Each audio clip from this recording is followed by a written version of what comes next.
Have you ever wondered why cruise ships aren't built in the United States? Today, I've got to look at why all the cruise lines build their cruise ships overseas. Up next.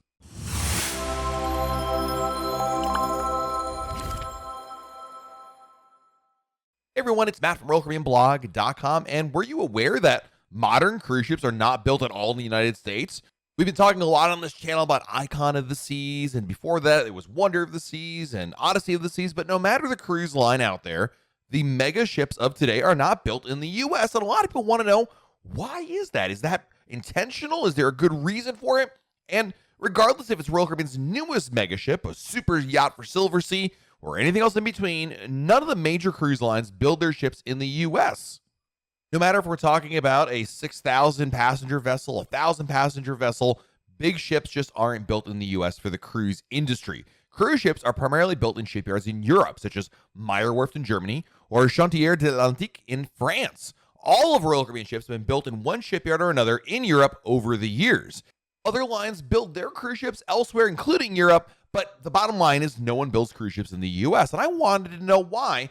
So I asked Don Goldstein, who's a retired United States Coast Guard commander who has over 32 years of experience working with the cruise industry, why cruise ships are not built in the U.S. And as you probably guessed even before you ever hit play on this video, the main reason why cruise ships aren't built in the U.S. really comes down to cost. Now, there are a lot of reasons. There isn't just one, but in short, it just costs too much to build a cruise ship in the U.S. for a few reasons. I want to be clear on this, that there isn't just one reason, and it all isn't just cost. But when you weigh all the factors, it basically means that cruise lines, including Royal Caribbean, build their ships elsewhere. So let's talk about what these reasons are. Number one is, of course, labor costs. Just like many other aspects of manufacturing, labor is cheaper overseas than it is in the U.S. The automotive industry is a prime example of why companies choose to build their products outside of the United States. Union labor in particular isn't cheap, and labor costs on a vessel as massive as a cruise ship can add up quickly. Cruise ship construction is a labor-intensive industry, and when you factor in the cost of American labor and the tax structures, well, it becomes unreasonably expensive. Unlike cars, though, cruise ships aren't built in places like Mexico. They're built in Europe. So how are these countries that have similar standards of living to the U.S. able to build ships more reasonably? Well, it really boils down to the fact that they're heavily mechanized and are reconsidered strategic assets. And in a lot of cases, the governments there help subsidize the shipbuilding industry because it's such a big deal. Number two reason, material costs as well. The cost of materials that are used in construction of a cruise ship are going to cost more when it comes from the U.S., especially U.S. built and manufactured materials. As you may know, cruise ships are foreign flagged. In order to be U.S. flagged, which means the cruise ship is actually a U.S. flagged ship, most of the material, a majority of it, on a vessel must be from the U.S. So you can't build a cruise ship in the U.S. and import all of the cheaper materials from elsewhere around the world. The majority of it has to be coming from U.S. materials. Number three, regulations. Yep, just like the cost, this was probably the second reason you probably thought why cruise ships aren't built in the U.S. Building anything in the U.S. means more regulations by a variety of government entities during the process. The United States Coast Guard and Occupational Safety and Health Administration, otherwise known as OSHA, are just two of the agencies Commander Goldstein pointed to that would have oversight in the process, with others likely part of the process as well. Following World War II, the U.S. added strong protectionist legislation meant to preserve the maritime industry, but it actually had the opposite effect. Many shipyards domestically closed, and the few that are left in the U.S. are focused primarily on military work that rely on government-paid contracts to ensure there is a profit in there. There was an interesting op-ed in the LA Times from 2017 that argued instead of protecting U.S. jobs, these protectionist laws actually ruined American cruises and cost American jobs.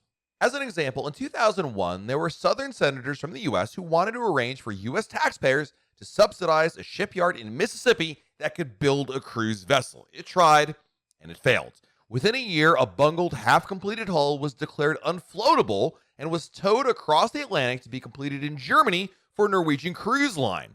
According to Commander Goldstein, the only reason any cruise line would build a cruise ship in the U.S. would be to flag it here for coast-wise voyages like NCL's Pride of America.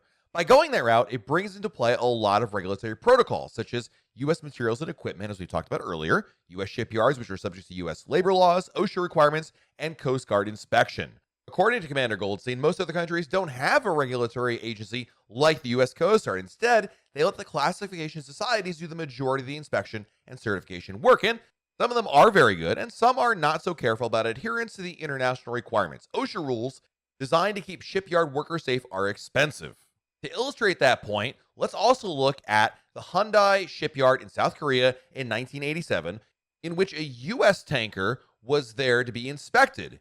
Coast Guard had dispatched to oversee the significant work being done there that was required to be reviewed by the U.S. Coast Guard. Before the work was done overseas, the company that owned the vessel put the work up for bids both in the U.S. and overseas. The Korean shipyard won the bid, even though when work on a U.S. flag tanker is done overseas, the vessel is brought back to the U.S. to work in the Jones Act trade. There's a 30% tariff applied to the cost of work overseas. According to Goldstein, even with that tariff, I was told that the cost of the work at Hyundai was half what the cheapest bid was from a U.S. shipyard, end quote.